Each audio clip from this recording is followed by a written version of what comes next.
बिस्मिल्लाहिर्रहमानिर्रहीम। अल्लाहुम्मा सल्ली अला मुहम्मदिन व अला आले मुहम्मद।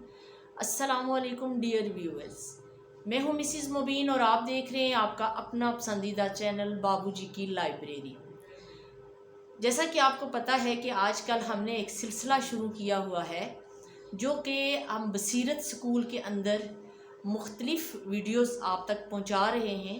तो आज उस सिलसिले की दूसरी कड़ी मौजूदा जो प्रिंसिपल हैं उनसे हमने आपकी मुलाकात करवानी है। तो आए उनकी तरफ चलते हैं और बाकायदा उनसे पूछते हैं कि ये स्कूल किस तरह आप रन कर रहे हैं। अस्सलाम वालेकुम। वालेकुम अस्सलाम। मैम कैसी हैं आप? अल्हम्दुलिल्लाह। ठीक ठाक हैं आप? अल्हम्दुलिल्लाह, अल्लाह का शुक्र। अच्छा मैम, आप बहुत बड़ा काम माशाल्लाह कर रही हैं और एक ऐसा, वैसे भी कहते हैं ना कि पैगंबरी पेशा है टीचिंग जो है। तो आप तो एक ऐसे बच्चों को लेके चल रही हैं जिनकी आंखें आप बन रही हैं, उनको ज़िंदगी के अखलाकियात, उनको पढ़ाना, सारी चीज़ें। मैम अपने बारे में भी और स्कूल के बारे में थोड़ा बताइएगा, कब आपके नाजुक कंधों पे ये जिम्मेदारी पड़ी, ये सारी चीज़ें हमसे प्लीज़ शेयर कीजिएगा। जी श्योर। मेरा नाम जवेरिया फैसल है और मैंने मास्टर्स किया हुआ है डिफेंस एंड डिप्लोमेटिक स्टडीज़ में फातिमा जिन्ना वुमेन यूनिवर्सिटी से। अच्छा। और सोशियोलॉजी में मास्टर्स किया है ओपन यूनिवर्सिटी से। जी अच्छा। उसके बाद शादी से पहले तक होराइजन कॉलेज में वाकेंड में पढ़ा रही थी और उसके अलावा मैंने फातिमा जिन्ना वुमेन यूनिवर्सिटी में एज टीचर्स एड भी काम किया। और ये मौका भी मिला कि फ़र्स्ट टीचर्स एड थी कि जिसने लेक्चर्स लिए इंडिपेंडेंटली, तो वो यूनिवर्सिटी में ये चांस पे मिला। अच्छा माशाल्लाह। बेसिकली जो ग्रूमिंग हुई और जो पे बैक करना सिखाया वो फातिमा जिन्ना वुमेन यूनिवर्सिटी ने ही सिखाया। हमारी वीसी डॉक्टर नजमा नजम, उनके साथ फिर हमारी एक टीचर थी डॉक्टर नाहिद ज़िया खान। अच्छा। उन्होंने ये चीज़ उस वक्त जहनों में डालनी शुरू की और बताना शुरू किया कि आप लोग जब पढ़ते हैं तो पाकिस्तान जैसे मुल्क में हायर एजुकेशन में पढ़ने वाले, हमारी एजुकेशन सब्सिडाइज्ड होती है, गवर्नमेंट सब्सिडी देती है। तो उन्होंने मैं ये कहा कि आप ये याद रखें कि आप हर उस शख्स के मकरूज़ हैं जो शायद अपने बच्चों को नॉर्मल एजुकेशन, स्कूल की एजुकेशन भी नहीं दे पाता। अच्छा, तो वो बहुत ख्याल ज़बरदस्त। वहाँ से लेकर चले थे। और फिर घर वालों की तरफ से जैसे इसी सिलसिले में पहले वीडियो मेरे वालिद से ही बातचीत हुई, शुरू करने वालों में से थे, जनरल सेक्रेटरी भी रहे, एडमिनिस्ट्रेटर भी रहे यहाँ के स्कूल के। तो वो काम कर रहे थे इसी फील्ड के अंदर, इसी को लेके चल रहे थे। एजुकेशन लाइन से ही हमारी फैमिली का भी ताल्लुक़ है ज़्यादातर का। अच्छा। तो ज़िंदगी का मोटो फिर यही बन गया कि शिकवा ज़ुल्मत शब से तो कहीं बेहतर था अपने हिस्से की कोई शम्मा जलाते वाह जाते। माशाल्लाह, क्या खूब। तो एक शम्मा जलाई गई थी और वो शम्मा क्योंकि वालिद ने जलाई थी तो उनकी खिदमत की विरासत फिर मेरे तक मुंतकिल हुई। माशाल्लाह और ज़बरदस्त। उसको लेकर आगे चलने की अपनी सी कोशिश है। ये कोशिश है कि शम्मा बुझने ना दी जाए और जैसे वो एक ओलंपिक की शम्मा एक से दूसरे हाथ में जाती है, उसी तरह कोशिश है कि ये भी जाती रहे।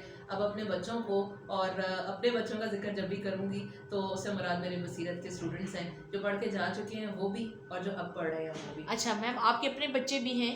नहीं जी, मेरे अपने बच्चे नहीं अच्छा हैं। अच्छा, आपके यही बच्चे आपके बच्चे हैं? जी माशाल्लाह। लेकिन वैसे अगर मैं कहूँ तो 27 बच्चे इस वक्त यहाँ मेरे पास पढ़ रहे हैं और 6 बच्चे पढ़ के जा चुके हैं। तो आप हिसाब लगा लीजिए कि माशाल्लाह। ये सभी मेरे बच्चे हैं माशाल्लाह अल्हम्दुलिल्लाह। माशाल्लाह। तो क्योंकि अभी भी कॉल आ जाती है यूनिवर्सिटी में, नमल में माशाल्लाह 2 बच्चियाँ, एक बच्ची और एक बच्चा हमारा पढ़ रहा है। माशाल्लाह। बच्चा हाफिज़ कुरान है समीउल्लाह और वो माशाल्लाह इंग्लिश में BS कर रहा है। फिर एक बच्ची हमारी वहाँ पे पढ़ रही है फरवा अली, इस वक्त करंट पाकिस्तान लेवल की चैम्पियन है आर्चरी में, वो ब्लाइंड आर्चरी में माशाल्लाह। वो यहाँ से पढ़ के गई हैं? हमारे पास से मैट्रिक करके वो बच्चे दोनों गए हैं। उसके बाद उन्होंने साइटेड कॉलेजेस से, डिग्री कॉलेज से, वहाँ से पढ़ा है और डिस्टिंक्शन से पढ़ा है माशाल्लाह, A ग्रेड्स लिए हैं। अभी तक भी कोई काम होता है, कोई मौका होता है तो एक कॉल आ जाती है या वॉइस नोट आ जाता है, मैम ये करना है, ऐसे करना है, कुछ करते हैं तो शेयर कर रहे होते हैं और उनकी हर कामयाबी हौसला और बढ़ा देती है माशाल्लाह माशाल्लाह। हर मर्तबा जब तो वो कुछ अचीव करते हैं तो लगता है जैसे जो किया है वो वसूल हो गया। माशाल्लाह बिल्कुल ऐसे ही है।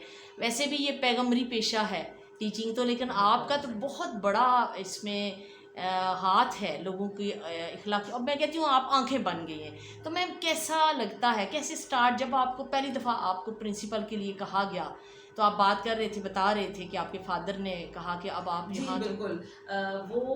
ऐसा था कि जैसे उन्होंने पहले जिक्र किया, जो छोटी बहन है वो देख रही थी पहले, तो बसीरत इनफैक्ट जब सोचा गया कि एक स्कूल बनाया जाए और फिर इसका नाम, फिर इसका जब लोगो डिज़ाइन कर रहे थे, तो I have been a part of it from the very start. इसका हिस्सा एक रही, इसके साथ साथ चलती रही। सही। वजह यही थी, घर में बात हो रही होती थी, और फिर जो छोटी बहन है उज़मा, वो बहन भी है छोटी और बेटी भी है उसका मेरे साथ, माओ वाला, माँ बेटियों वाला भी एक वो है, तो हर बात शेयर करनी, और वो तो मैं इस स्कूल का हिस्सा तो थी पहले से। सही। बात भी होती रहती थी, फिर फंक्शंस होते थे उसमें आ जाना, इनके बच्चों को कुछ पढ़ाने की ज़रूरत पड़ गई, कोई ऐसा सब्जेक्ट है जो पढ़ाना है, हेल्प चाहिए, तो वो बता देती थी कि ये करना है, आ जाती थी, आके अब्बू के पास ठहरती थी और साथ क्लासेस ले ली, टीचर्स के साथ काम करवा दिया, क्राफ्टिंग ये लोग करते थे तो वो उसमें साथ हेल्प करवा देनी, इस तरह के बहुत सारे काम साथ साथ चल रही होती थी। ठीक। तो जिस वक्त उसकी शादी हुई और उसको मूव करना पड़ा यहाँ से, वो उसके बाद जब अब्बू देख रहे थे बीमार होना शुरू हो गए, हार्ट की तकलीफ रहने लगी उनको, तो उस वजह से रेगुलर टाइम नहीं दे पा रहे थे। उनको खुद ये लगता था,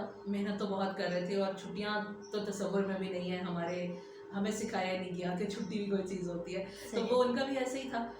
लेकिन ये है कि उन्हें ये लगता था कि वो उस तरह से टाइम नहीं दे पा रहे, उस तरह काम नहीं कर पा रहे।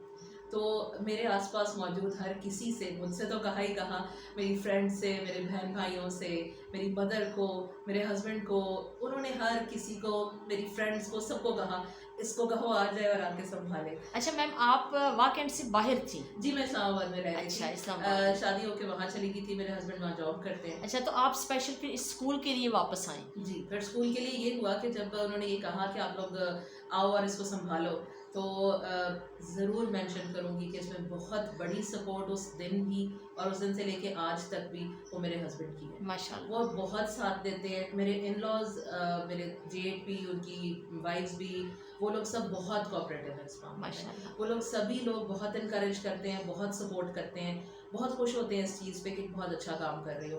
वरना जिस तरह का हमारा है माशरा, ये चीज़ होती है कि एक एतराज़ हो जाता है। हमारे यहाँ आमतौर पे जो एक डायलॉग इस्तेमाल किया जाता है कि हमारा भाई या बेटा लेकर चली गई, तो सही वो है। ऐसे वाला कॉन्सेप्ट होने का डर भी था, ये इस तरह की बात होने का डर था। मगर अल्लाह का बहुत करम है कि सब बहुत कोऑपरेटिव है, बहुत साथ है। बिल्कुल मैम, जब तक इस तरह का दिल और दिमाग, एहसास और दूसरों का ख्याल वाला ना हो, तो ज़ाहिर है ये ना इदारे चलते हैं और ना घर जो है वो चल सकते हैं, और इसी तरह जान पड़ती है माशरे में अच्छे लोगों से। अच्छा मैम, बताइएगा कि इस इदारे के अंदर किस तरह के लोग हैं और क्या कुछ आप करवा रहे हैं और सारी चीज़ें? हम लोग बुनियादी तौर पे, हमारा जो इदारा है ये जब स्टार्ट भी हुआ और लास्ट ईयर तक, ये इदारा हमारा जो है ये विजुअल इम्पेयर्ड को कैटर कर रहा था। विजुअल इम्पेयर्ड में टोटली ब्लाइंड लोग भी आ जाते हैं, नाबीना अफराद आ जाते हैं जो कि बिल्कुल देख नहीं सकते हैं, और उनका ऐसे आप तसव्वुर कर लें कि जिनके लिए अंधेरा है सिर्फ सामने। अच्छा। इस कैटेगरी से स्टार्ट लेकर हमारे पास जो है वो ऐसे बच्चे भी हैं जिनमें एल्बिनिज्म होता है, यानी जिनको आमतौर पे हम लोग गोरे कहते हैं। अच्छा। हमारे यहाँ जिनको कहा जा रहा होता है कि ये गोरे हैं, आपने देखा होगा ब्लॉन्ड बाल होते हैं, वो एक बीमारी है बुनियादी तौर पर, और उस बीमारी की वजह से ये होता है कि वो लाइट बहुत ज़्यादा वो बर्दाश्त नहीं कर सकते, और उस चीज़ की वजह से उनके लिए थोड़ा सा देखना जो है वो मुश्किल होता है, लेकिन वो काफ़ी हद तक वो बच्चे देख लेते हैं। तो इनको हम पार्शियल साइटेड कहते हैं, यानी बुनियादी तौर पर ऐसे बच्चे जो थोड़ा बहुत देख सकते हैं, लेकिन जिनको अगर हम कानूनी ज़बान में बात करें तो ये लीगली ब्लाइंड कहलाते हैं। यानी ये इस तरह के लोग हैं जिनको ड्राइवर्स लाइसेंस वगैरह और ये चीज़ें नहीं मिल सकती हैं, क्योंकि इनकी नज़र इस लेवल पर नहीं होती कि ये अपने नॉर्मल फंक्शंस वगैरह जिनको कहते हैं साइटेड के, वो अदा कर सकें। ठीक। तो हमारे पास दोनों तरीक़ों से ये बच्चे पढ़ रहे होते हैं। एक तो जो ब्लाइंड हैं उनको हम ब्रेल से पढ़ाते हैं, कोशिश ये होती है जो एल्बिनिज्म वाले हैं उनको भी हम ब्रेल सिखा दें, क्योंकि ये एक ऐसी चीज़ है जो वक्त के साथ साथ बढ़ती जाती है और वक्त के साथ साथ उनकी नज़र कमज़ोर से कमज़ोर होती जाती है। अच्छा, साथ साथ कमजोर हो रही है। और मैम, है। ये इस तरह के बच्चे आपने अलग नहीं किए हुए, ये इकट्ठे पढ़ते हैं ये सब बच्चे। अच्छा। हमारे पास जब भी कोई बच्चा आता है तो हम उसको उम्र के हिसाब से, उसकी एज के हिसाब से उसको एडमिशन नहीं देते। अच्छा। हम बच्चों को एडमिशन देते हैं इस हिसाब से कि अगर तो बच्चा पढ़ता हुआ आया है किसी और स्कूल से, जैसे बुनियादी तौर पर हमारे एक ये कह लें कि हमारी स्टडी में ये चीज़ आई है, 3 क्लास तक बच्चे चल जाते हैं कमज़ोर नज़र के साथ। अच्छा। आम साइटेड स्कूल्स के अंदर 3 क्लास में जाने के बाद जब पढ़ाई का लोड बढ़ता है तो वो बच्चे फिर उसको उस तेज़ी के साथ कवर नहीं कर पा रहे होते। अच्छा। 3 क्लास के लेवल के बच्चे काफ़ी हमारे पास आते हैं जो पार्शियल साइटेड में होते हैं। तो फिर वहाँ से आगे लेके उनको फिर हम चलते हैं। लेकिन आम तौर पर जो बच्चा मेरे पास आता है, जैसे 7 साल का बच्चा है, एक 10 साल का बच्चा है, वो आया, टीनेजर्स भी आते हैं। जिस वक्त जो बच्चा हम लोगों को मिलता है, खुद भी आ जाते हैं, अब आके कुछ पेरेंट्स खुद भी लाना शुरू हुए हैं। वरना ये ज़रूर मेंशन करूँगी ये चीज़ कि जो हमारे साथ शुरू से हमारे स्कूल के जो वैन के ड्राइवर हैं, वैन उन्हीं की मलकियत है। हम उसे लेकिन अपने स्कूल की वैन की तरह ही ट्रीट कर रहे होते हैं कि वो बहुत कोऑपरेट करते हैं। कभी उन्होंने हमारे साथ कमर्शियल रेट्स नहीं लगाए, कभी हमसे एक्स्ट्रा कुछ चार्ज नहीं किया। हम उनको जो पे भी कर रहे होते हैं तो हम खुद ही हिसाब लगा के अंदाज़ों से उन्हें दे रहे होते हैं। वो बहुत ज़्यादा इस लिहाज से कोऑपरेटिव इंसान है। जुनैद अख्तर उनका नाम है और ताल्लुक़ उनका गाँव से है, गाँव से। उनके गाँव से ही, उनके गाँव के आसपास से भी बच्चे आते हैं, यानी खानपुर रोड से भी बच्चे हमारे पास पढ़ने के लिए आ रहे अच्छा। हैं। टेक्सला से बच्चे आते हैं हमारे पास, जीटी रोड पे वाह के एरिया से आते हैं बच्चे, और वाह का ही एक बैरियर 3 है जो उस तक और बस्ती तक के एरिया से हमारे पास से बच्चे आ रहे हैं। फिर इस वक्त मेरे पास बातर गांव से भी आगे जाके एक गांव है जहाँ से एक बच्ची आती है,